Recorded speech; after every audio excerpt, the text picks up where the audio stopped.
Hello and welcome. Tonight, security agencies secure the release of 24 schoolgirls recently abducted in Maga, Kebbi State.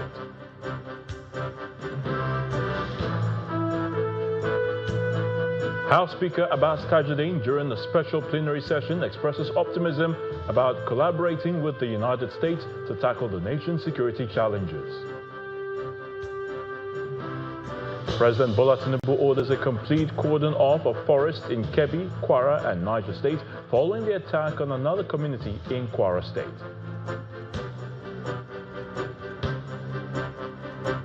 And Ukraine's security chief says he is hoping to arrange for President Volodymyr Zelensky to visit the U.S. this month as diplomatic attempts to end the war continue. On business news tonight, federal government bonds offer oversubscribed by 120% as investors demonstrate strong demand with a total of 657 billion naira bid for this month's debt instrument auction. On sports news tonight, the 2025-26 Nigeria Women Football League Premiership season kicks off on Wednesday with 10 matches across 2 groups. And from the nation's capital, President Bola Tinubu appoints Imo State Governor Hope Uzodimma Ambassador of Renewed Hope to drive government's ward development program.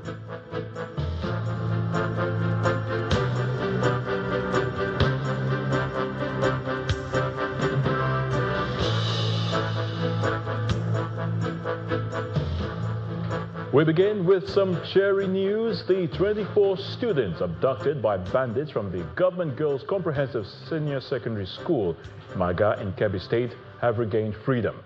According to sources in the presidency, the release of the girls was facilitated through coordinated efforts by officials from the Office of the National Security Advisor and the Department of State Services, DSS. President Bola Tinubu has already welcomed the release of the girls and commended security agencies for their role in securing their release. On November 17, the news of the abduction of 24 schoolgirls from Maga, Kebbi State, took the nation by surprise. Immediately after the abduction, the president deployed the vice president, Kashim Shettima, the Minister of State for Security, Bello Matawale, to the state towards securing the girls' release. And on Tuesday, the Inspector General of Police was also in the state, vowing to ensure the release of the girls. Okay, student of? GGCA is my division. Okay, number 1, Kenongo? Yes. You? All the efforts appeared to have paid off with the release of the girls. Okay. Number what? 3. Okay.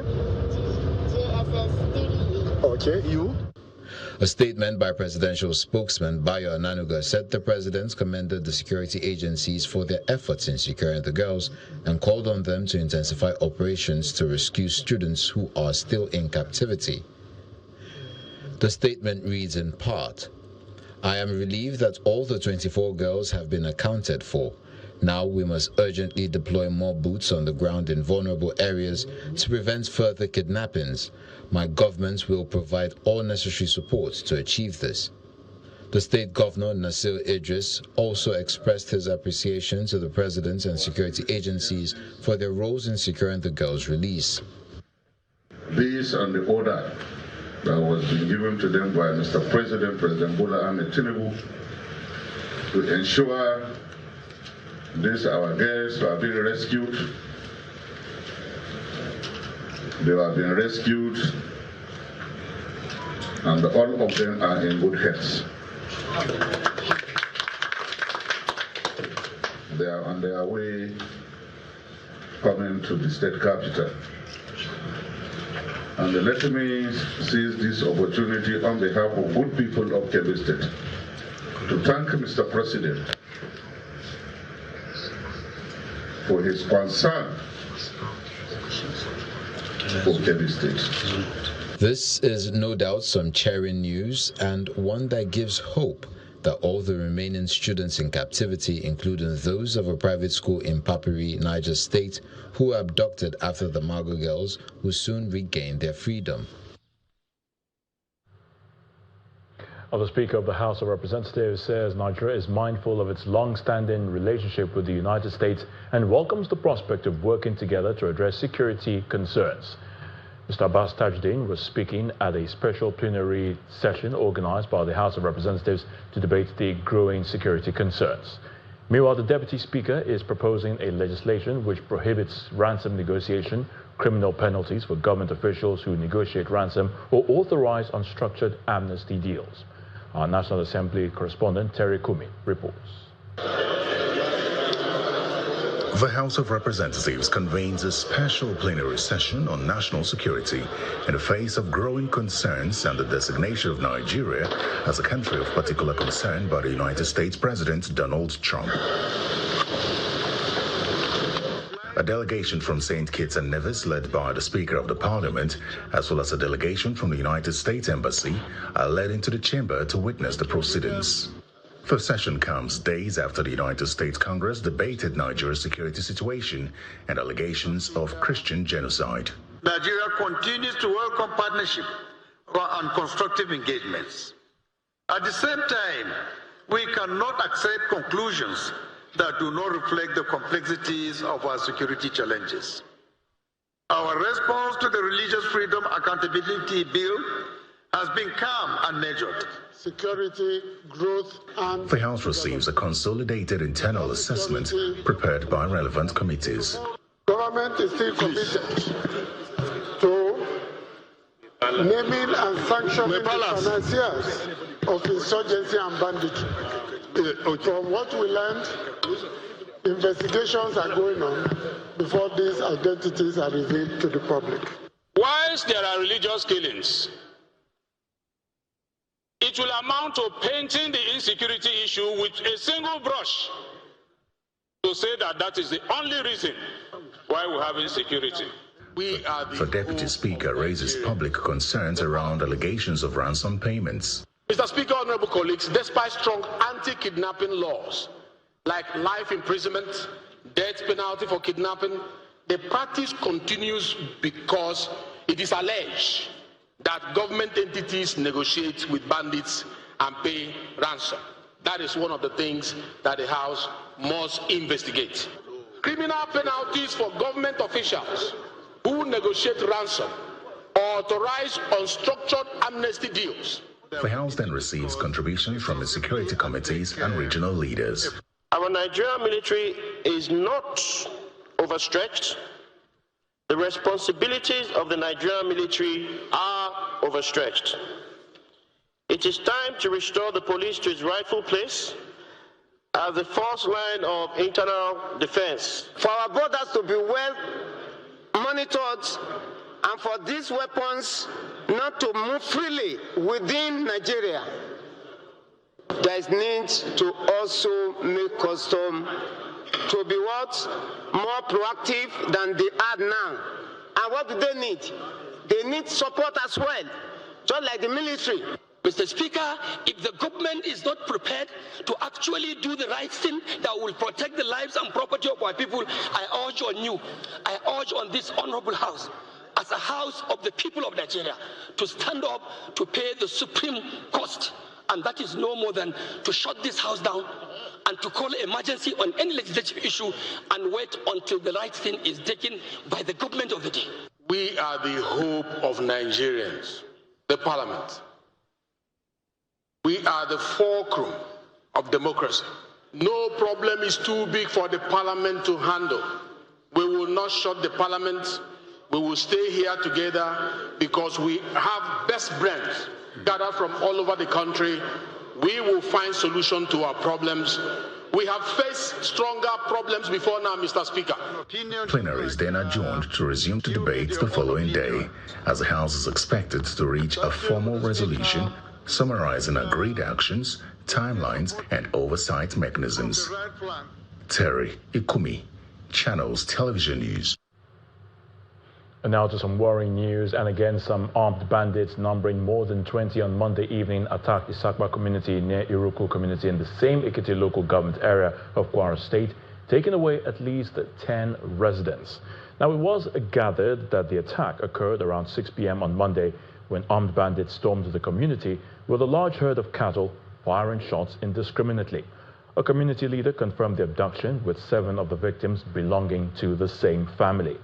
Meanwhile, the police in a statement have confirmed the attack on Isakwa as the Commissioner of Police, Adekimi Ojo, visited the community for an on-the-spot assessment, meeting with traditional rulers and local leaders to help reassure residents there of ongoing operations in a coordinated search and rescue mission, as authorities now work to safely recover the victims and bring the attackers to justice. Meanwhile, President Bola Tinubu has ordered a total security cordon over the forests in Kwara State following the recent kidnappings and terrorist activities. The president also directed the Air Force to expand its air surveillance across the innermost parts of the forests in Kwara State, where it is believed the terrorists are hiding. The special advisor to the president on media and public communications, Mr. Sunday Dare, disclosed this on Tuesday on his X handle. He explained the presidential directive also applies to Kebbi and Niger State axes, where many are expected to be rescued. According to him, the 24-hour air surveillance is to be maintained to complement the boots on the ground. The communities there are also urged to provide timely information about strange movements and activities to aid the work of the security forces.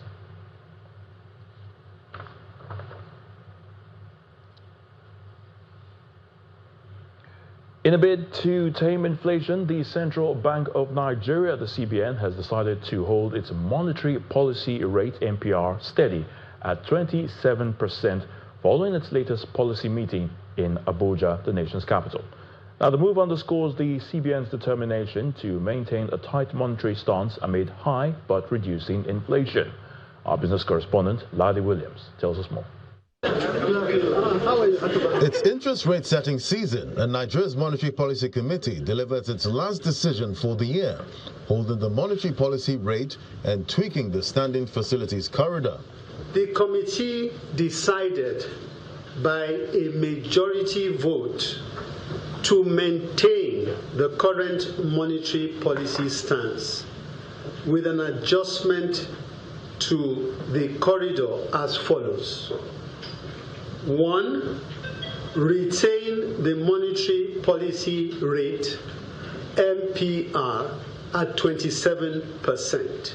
The only parameter that was adjusted at the end of the meeting was the asymmetric corridor, which defines how much interbank rates can fluctuate above or below the monetary policy rate.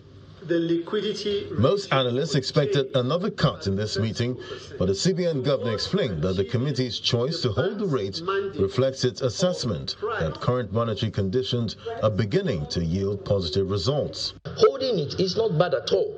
The point is that because the central bank is targeting an objective, but then there is already a disequilibrium, because you have policy rate at 27%, right, and then you have market rate, the real market rate, at 18%. That is for treasury bills use. You have some other commercial rates that could track as high as 21, 22%. But then you have OMO rates or OMO yield at 25%. So that 25% is doing something for the central bank at this point, is to attract foreign portfolio flows. With this hold stance seeming cautious, senior economist Paul Alaje weighs in, citing insecurity concerns could be part of the reasons for this cautious stance. It will be a concern if we say, let us reduce interest rates, because that we already have the fundamentals saying Nigeria may not be a destination where they want to invest because of insecurity. But mark you, insecurity, like I said, durable disorder, when it manifests as insecurity, the ultimate goal will be economy. When it manifests as economy, it will show in insecurity and go back to economy. So the effect we are suffering from is a durable disorder. In summary, the CBN is holding its fire for now.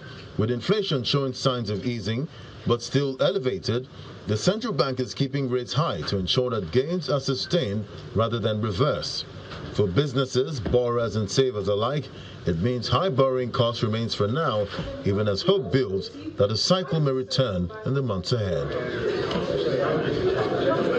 Ladi Williams, reporting for Channels Television News. In part two, after the break, we will be joined by the CEO of financial derivatives company, Mr. Bismarck Rwani, to discuss the CBN's decision to leave interest rates unchanged. Please stay with us.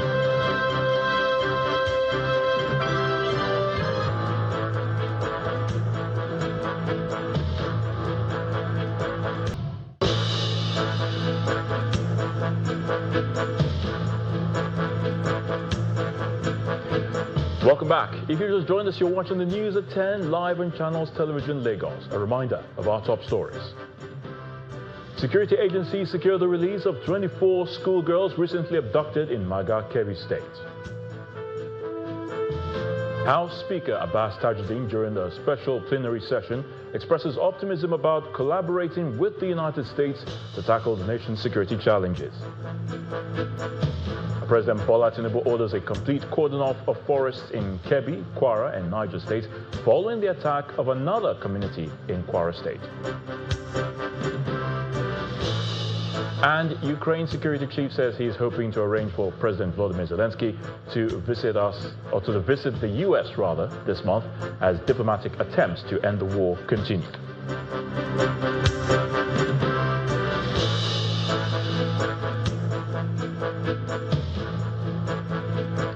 For more on the latest policy meeting of the CBN, that's the Central Bank of Nigeria, I'm now joined by the CEO of Financial Derivatives Company, Mr. Bismarck Rawani, to discuss the decisions reached by the Apex Bank right here on the News at 10. It's great to have you on the News at 10 once again. Thank you for having me. All right, so we have the latest CBN MPC decision, the last for the year. Yeah. Looking forward to 2026. But before we get into all what we should be expecting, the status quo. I mean, 27% rates, NPR unchanged. Does it tell us that the CBN is resolute, and defensive, or should we? Yeah, that's the theme of our presentation this evening. All right. It's resolute and defensive. Defensive meaning that you see when there are defensive sectors in an economy, it means those sectors are actually not responsive to changes and all of that during any ups and downs in the economy. However, the truth is that we think it's resolute and defensive because 16 economists were polled by Bloomberg and Reuters, and the consensus of opinion was that there was going to be a cut. The magnitude of the cut was what was being discussed. 25 basis points, 50 basis points, and one analyst went as far as saying going 200 basis points. But I think what the central bank governor and the committee did today was to actually look forward and anticipate what inflation is going to look like in the next 2 months and took that position ahead of time. So they were not playing to the gallery, just making sure that they were taking a position that could actually keep the economy on track in an equilibrium state. So what did they do? They maintained status quo, and the reason, and you look at it carefully, which is the fourth time for the fourth time this year, yeah, and one time down, right? So, fourth time in 2025, the monetary easing, as we say, is paused. It's not, they're not reversing it, but they paused it. And they also adjusted the asymmetric corridor, which means that the central bank will not be paying that much to banks for keeping money idle at the central bank, which is the key thing. Now, what exactly does this mean? The initial market reaction, the Naira was flat at 1465. It went up to about 1468 in the para market. And the central bank governor emphasized what we call efficient market hypothesis, where asset prices are fully and immediately reflective of all available information. The NGX went up today after a first gain in 2 weeks, that is stock market, and you can see it gained and turnover fell. So that's the initial market reaction. The unexpected happened, but that's right. Now, since the last meeting, and both of us were here that time. In September. In September. And we'll go back to this time last year when we were here as well. Nigeria was taken off the gray list, which is the list of illicit flows, which was very good. S&P upgraded our credit outlook to positive, which is also another pointer that we are doing things right. Our gross external reserves are at $46 billion, 10.3 months cover for import cover. Headline inflation has come down to 16.05%. And corporate profitability of the top 10 listed companies came out at 1.5 trillion. At this time last year, they were all reporting losses. Now it's 1.5 trillion. So what was neutral? The price of PMS today is trading at 910 naira a liter. Diesel is at 1,010 naira. Oil rig count is down to 16. So in all, you have 13 variables. 5 were positive, 3 were neutral. And what are the 5 negative? The Nigerian Stock Exchange has been down in the last month or so by 7% in 1 month. The Brent crude is at $62 a barrel. And we're going to talk about this a little bit more. Brent is the soul of the Nigerian economy. Cocoa price is also down 50%. This time last year, cocoa was at $12,000. Now it's at $5,262. Oil production is down by 6% to 1.4. And then domestic airfares. Domestic airfares have gone up sharply. Why? Because people are afraid to travel by road. By road. Because of the insecurity, you just alluded to it. So what is the question Nigerians are asking? The usual of inflation yet again. Falling inflation. Are you feeling it yet? The question is not yet. Are you feeling it? So let's take a few things. The price of rice in 2024 at this time was 105,000 naira a bag. It's now 70,000. It's down by 33%. Significant drop. A crate of eggs, 30 eggs, 5,500 at this time last year. It's now 5,000, down by 9%. Domestic airfares, 285,000 naira to Abuja, and now it's 350,000, up 22%. And if you're going to other places which are prone to kidnapping, the tariff is even higher. PMS petrol was 990 at this time last year. It's now 910, down by 8%, thanks to Dangote. House rent at this time, if you're in uptown Lagos or uptown Abuja, you're paying 800,000 naira a year. Now you're paying 1 million, you're up 25%. And cooking gas was 17,000 naira. So on average, you are not feeling it here because prices have actually gone up for you by 13%. So there's still work to be done. So what's inflation? The rule of the thumb is that if you use the old methodology, it was as high as 34.8%. Then we change the base year and all of that. It has come down to 16%. It is not that inflation has been managed efficiently and to that point where it's come down from 34 to 15. The rule of the thumb, back of the envelope analysis, add 10% to the new number, and you get to where you were on the old number. So if we are 16% and 10%, it's 26%. And therefore, we've come down to headline inflation now is at about 26% using the old. Now, why is inflation falling? Money supply growth, diesel price flat, long harvest season, base effects, and consumer resistance. Possible spoilers is if the price of oil falls, and that is the dangerous thing. Now, what we see as we go into the end of the year and we look at it, we see why is the Naira gaining. The Naira at this time last year was about 1660, 1700. Now it is at 1474. The target for the year by the central bank for the budget was 1,500. Now we are even above that, and so we are at about 1,464. Against the pound, it was 2,300 last year. It's now 1,955. So we're not doing badly at all. So Naira is a stronger currency, but it's still vulnerable. And finally, this is what it has shown. The EIU says that the Naira is 61% undervalued. We call it 21% undervalued, which means the Naira is moving towards its fair value, but there's still a lot of room.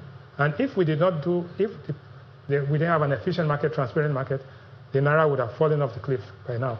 So, but basically, at the end of the day, what are we going to be seeing? At the end, as we go into December. You know this? Last year we were here, and we said, dirty December, dirty December. And now, this is what's going to happen. Visiting friends and relatives are coming. Cocoa price is down by $4,900. Political uncertainty is a spoiler. Price of oil is down to 61. And because of what's happening in Ukraine, the price of oil is likely to go down to $55. If that happens, it throws a spanner into the works. So what's going to happen in 2026? Election year is always a difficult year for countries that are facing elections. So we don't know what's going to happen. Debt service is down by 4%. Insecurity is a spoiler. The U.S. Fed, we're going to have a new Fed chairman. The U.S. Fed is going to cut rates, and we don't know what's going to happen. If that happens and the price of oil falls sharply, then at $55 a barrel, we are in some trouble. So outlook for next year. Now the budget of 2026 is going to be announced this year. It's going to be smaller than what it was last year because the price of oil is lower, the inflation rate is lower, and oil production is also going to be lower. Wow. Real GDP is coming out in a few days. I think we're going to be doing much better. The Naira remains stable, trading between 1450 and 1500. If we're lucky, if the price of oil falls, it probably goes to about 1600, but nothing is going to derail the economy. Headline inflation will increase in December on base effects, because it was at this time last year that we changed the base year. So stock market capitalization will rise to make up for the gain. So generally speaking, good December, but cautious optimism. Cautious optimism. Cautious optimism. I will definitely leave it at that, and hopefully by February, when the next MPC comes around again. February is exactly 12 months to an election in Nigeria, and therefore, fingers crossed. Fingers crossed. Mr. Bismarck Oranibe, thank you so much for your thoughts and analysis on the news at 10. All right, so let's head to the nation's capital now, and Millicent Walker is standing by to give us the latest from our Abuja studios. Over to you, Millicent. Many thanks, Ayotunde. Well, President Bola Tinubu has appointed Imo State Governor Hope Uzodimma as the renewed Hope Ambassador ahead of the national launch of the federal government's War Development Program. The governor, who currently chairs the Progressive Governors Forum, is to also serve as the Director General for Party Outreach, Engagement and Mobilization. A statement by the Special Advisor to the President on Information and Strategy, Mr. Bayo Onanuga, says the appointment takes immediate effect. Among the roles expected of Governor Uzodimma as renewed Hope Ambassador are collaboration with All Progressives Congress leadership and the governors for evangelizing the Tinubu administration's program, ensure harmony, inclusiveness and strategic coordination across all levels of the party, mobilize and engage the people. According to the statement, President Tinubu also expects Governor Uzodimma and his colleagues to promote and disseminate the party's achievements and milestones since 2023, thereby reinforcing the message of renewed hope nationwide. President Tinubu also asked Governor Uzodimma to ensure that Nigerians are aware and understand the administration's achievements, which include reduction in inflation to 16.05% in October, stabilization of the exchange rate, increased foreign exchange reserves to $46 billion in November, up from $32 billion, and a net reserve of $4 billion inherited in 2023. It also notes that investor confidence in the Nigerian economy is back, among other economic progress.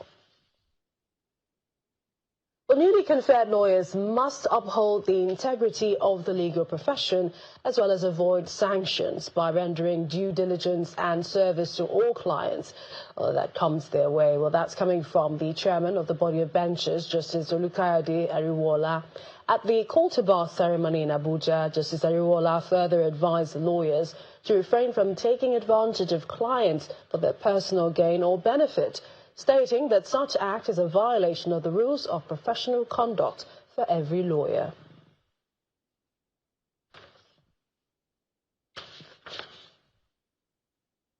We're still ahead on the news at 10. Federal government bonds offer oversubscribed as investors demonstrate strong demand for this month's debt instrument auction. That's coming up on Business News. Join us again.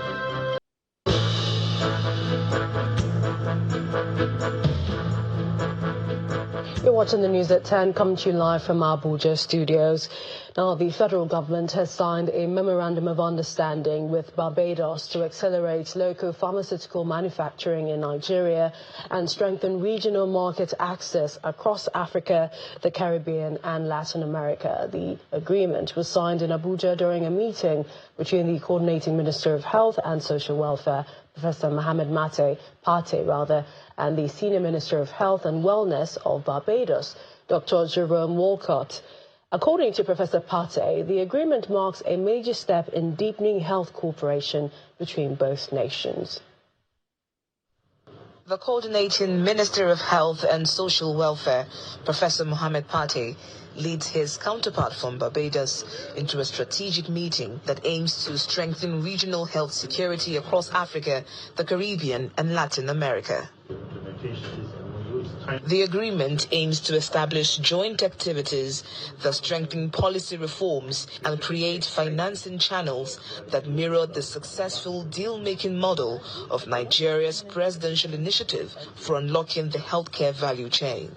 We take this visit is beyond symbolism. It's very substantive.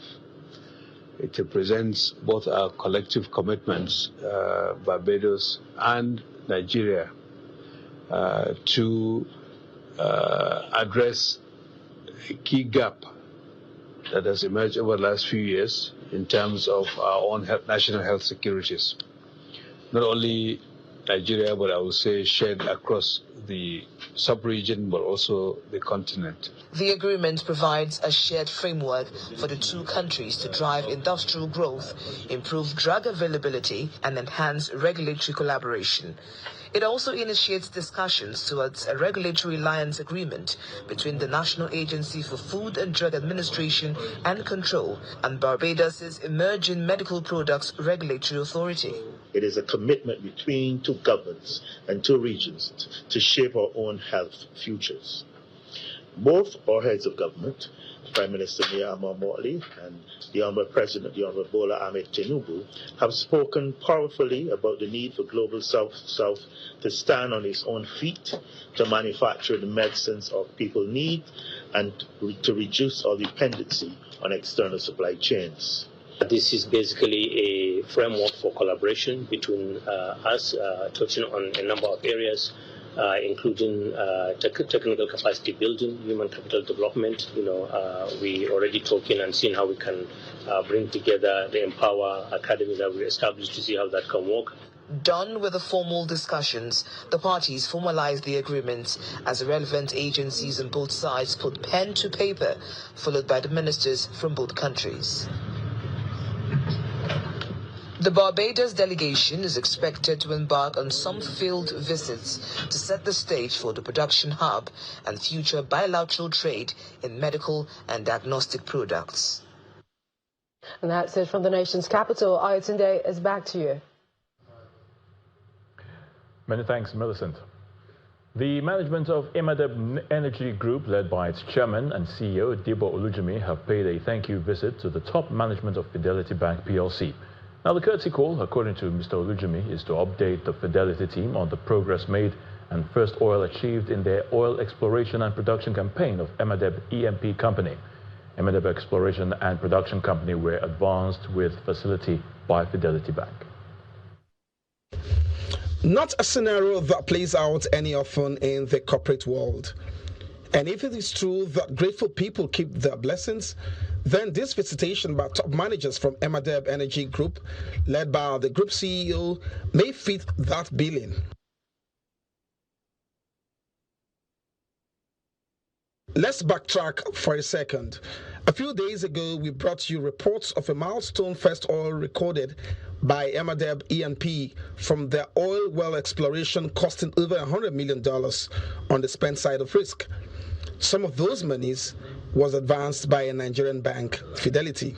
My team and I were here today to commend you because it's not, the race is not sort of swift, but it's just who God decides to have mercy on.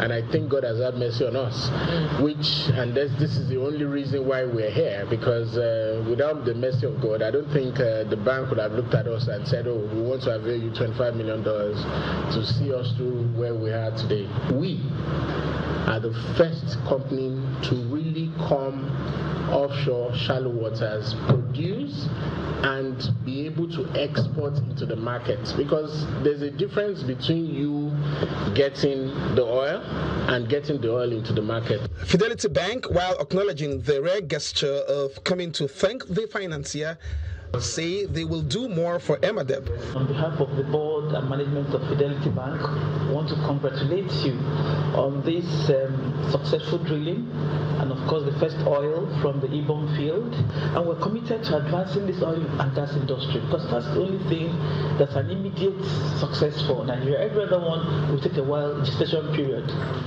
And on behalf of our team, we said we should come and present this to you, to the glory of God Almighty. So on behalf of our team, we just want to say thank you and God bless you.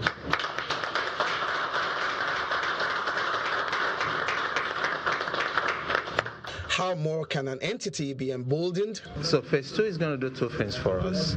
We're going to ramp up production, and that will dilute our cost and reduce our unit operating cost. You can hear, you've heard us, we intend to actually drill 2 wells more and take our production to about 12,000 barrels a day, before the end of 2026. And the next step after then is growing the gas business and equally getting the production even to over 30,000 barrels a day. For both teams, homegrown solutions to indigenous entrepreneurship and business is the new frontier for growth and development. Olu Phillips, Channels Television News. The 11th edition of the Maltina Teacher of the Year Awards has crowned who has been described as Nigeria's most outstanding educator in the year 2025 at a grand awards ceremony in Lagos. The event, hosted by Nigerian Breweries PLC, celebrates teachers making real impact in communities across the country. Suspense culminates in celebration at the grand finale of the 11th edition of the Maltina Teacher of the Year Awards, hosted by Nigerian Breweries PLC. The event recognizes educators making outstanding impacts across Nigeria, with the coveted Teacher of the Year award, which comes with a whopping 10 million naira prize. If we collaborate and support with teachers, knowledge multiplies. Collaboration turns passion into progress. The night opens with a keynote address from Ayomide Avuse, an 11-year-old beneficiary of Slum to School Africa, who advocates for greater support and investment in education. And I will say again, I am a beneficiary of Slum to School Africa, an organization that has supported thousands of children like me to believe in themselves. I'd like to announce out the top 3 in no particular order. Then 10 finalists are narrowed down to the top 2 on stage before Yusuf Serra, an English literature teacher at Wisdom International School of Excellence, Abuja, is announced as the 2025 Maltina Teacher of the Year. She dedicates the win to underprivileged children in underserved communities, underscoring her commitment to education and social impact.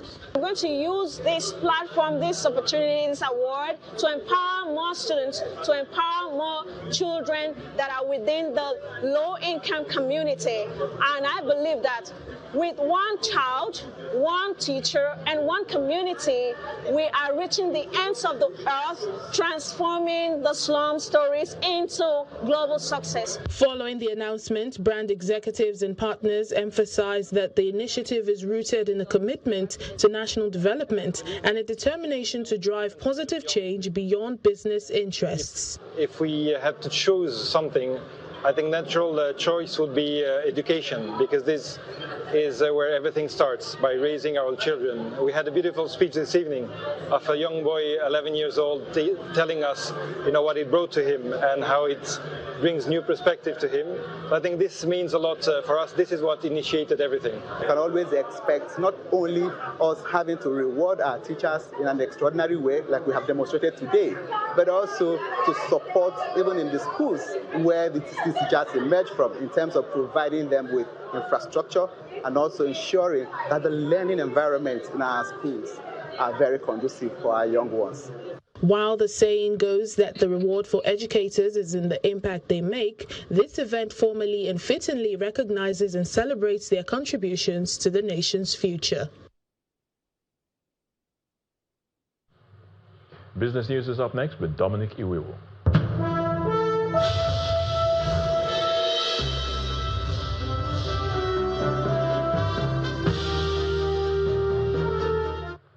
Thank you, Ayotunde. On Business News, the Debt Management Office, DMO, has reported a strong demand by investors for its November 2025 auction of the federal government bonds, with total bids reaching approximately 657 billion naira. That amount represents more than 120% of the combined offer size of 460 billion naira. The auction, which was held on Monday with settlement scheduled for November 26th, featured 2 reopened instruments with higher yields. Analysts say the overwhelming demand for the debt instrument signals confidence among institutional investors in sovereign paper, despite inflationary and currency risk. The Lagos State Governor Babajide Sanwo-Olu has presented a budget estimate of 4.237 trillion naira for the year 2026.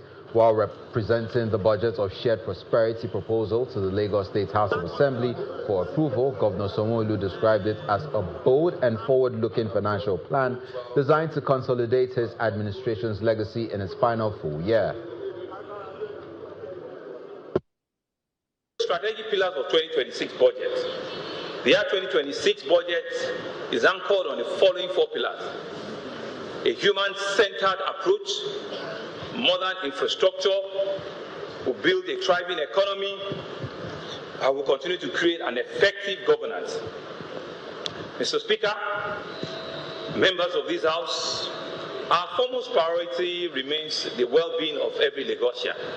To this end, 2026, we will expand access to quality education, we will strengthen healthcare delivery, we will widen social protection, and will accelerate affordable housing for all. And in Ebonyi State, Governor Francis Nwifuru also presented the sum of 884.87 billion naira as appropriation bill for the 2026 fiscal year to the State House of Assembly. Presenting a budget christened Budget of Actualization and Hope to the Assembly in Abakaliki, the governor says that the proposal is aimed at sustaining fiscal consolidation, accelerating economic growth, and enhancing human capital development across the state. Central to our governance philosophy has been human capital development and social empowerment, because we understand that the true wealth of people of Ebonyi lies in its people. In line with our commitments to building a prosperous and self-reliant citizenry, we launched a historic empowerment program that has directly touched the lives of over 5,000 Ebonians across all the 13 local government areas. Through this initiative, we disbursed capital support in the sum of 1 million naira, 2 million naira, 3 million, 4 million, 5 million, 10 million, 20 million, 30 million, and even 100 million naira to qualified beneficiaries, young entrepreneurs, traders, artisans, women, widows, and returnees, to help them start up or expand their businesses. Our empowerment strategy goes beyond financial assistance. We have partnered with institutions and agencies to train hundreds of Ebonians in critical vocational skills, and especially in agri-businesses. And now, after 6 consecutive days of declines, the bull finally made its way back to the domestic equities markets as the local bourse takes a slow path to recovery from the impact of recent profit taking. Ladi Williams tells us more.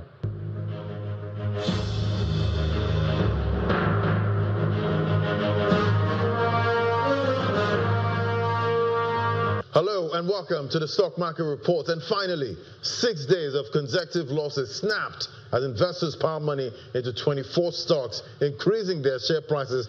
With the all-share index there closing at 0.10% today, 143,763 points. Look at the gainers chart now.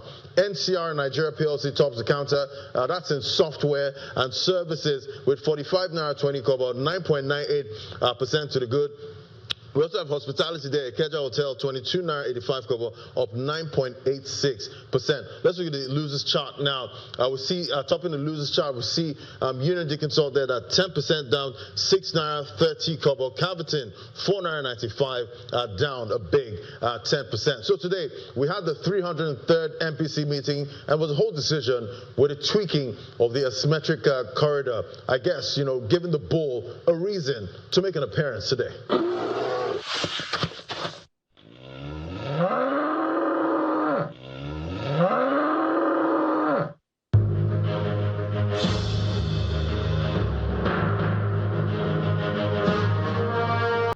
And that's it on Business News. Back to Ayotune for the rest of the news at 10.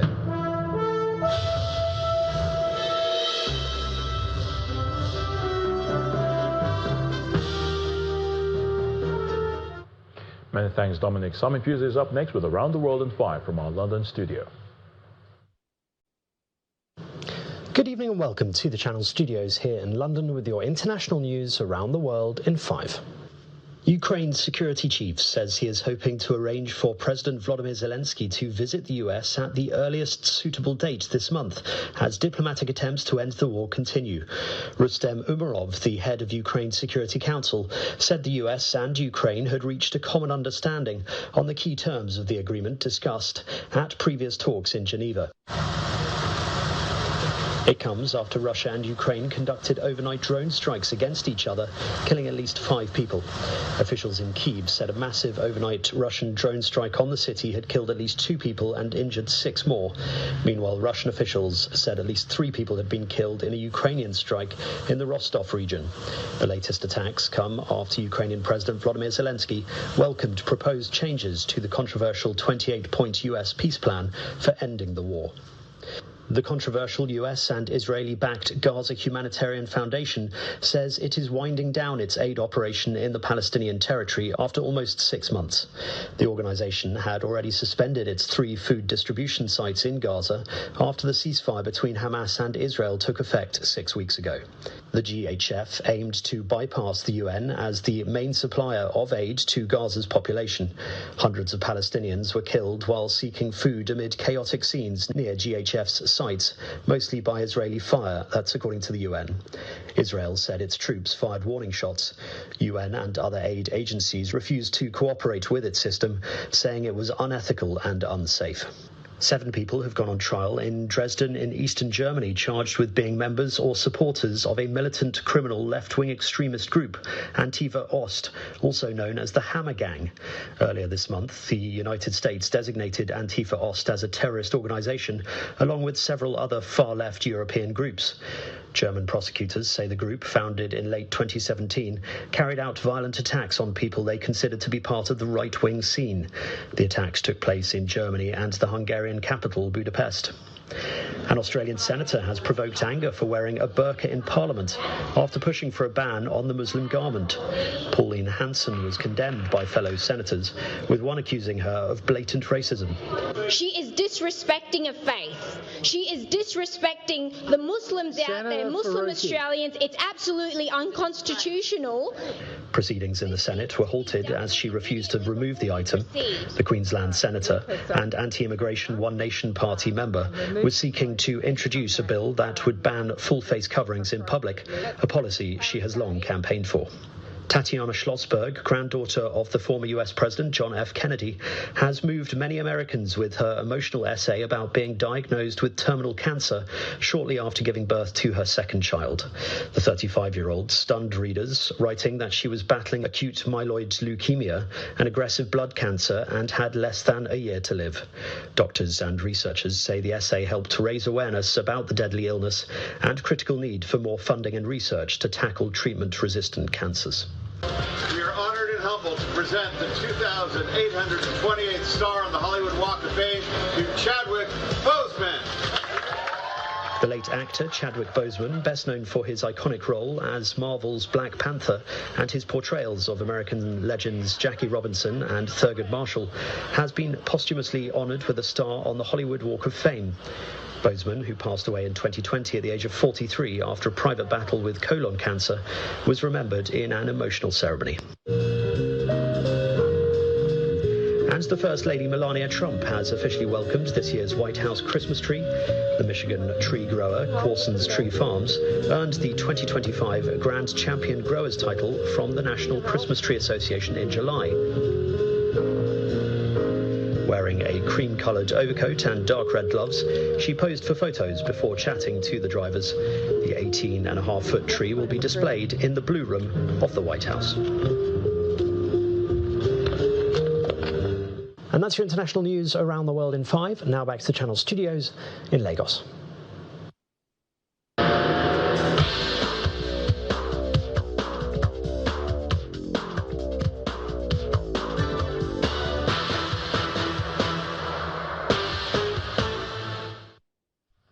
Thank you, Simon. Welcome to Sports News. The much-anticipated 2025-26 NWFL Premiership season will officially kick off on Wednesday with 10 matches across 2 groups. The start game for tomorrow in Group A is the clash between defending champions Bayelsa Queens and 2023-24 winners Edo Queens in a mouth-watering South-South derby at the Samson Sase Stadium in Yenagoa. Adamawa Queens and Paysetters Queens, Heartland Queens will play host to Ekiti Queens in Group A. In Group B, Nasarawa Amazons will face Delta Queens, Confluence Queens and Abia Angels will also be in action, while Dana's Ladies will host Oshun Babes in Lagos.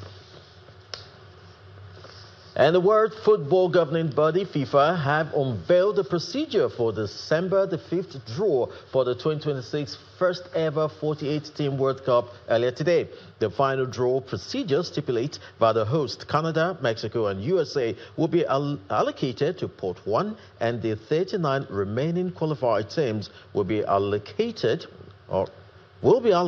to the 4 ports of 12 teams each, according to the FIFA Men's World Ranking issued on November the 19th, 2025. Lastly, the 2 FIFA World Cup 2026 playoff tournament placeholders, as well as the 4 European playoff placeholders, will be allocated to Port 4.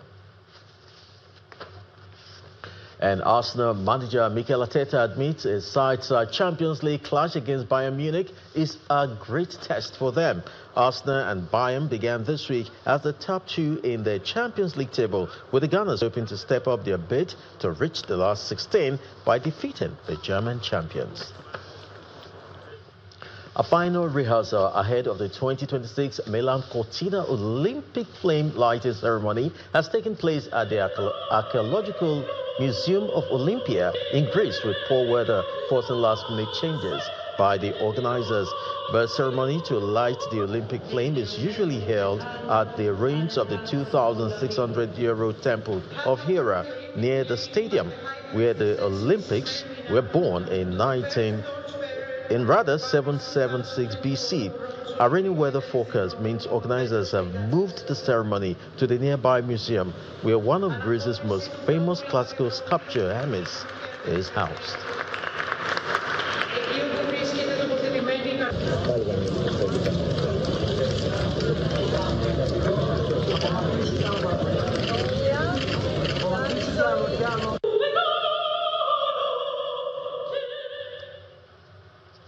That sports is back to you, Ayo.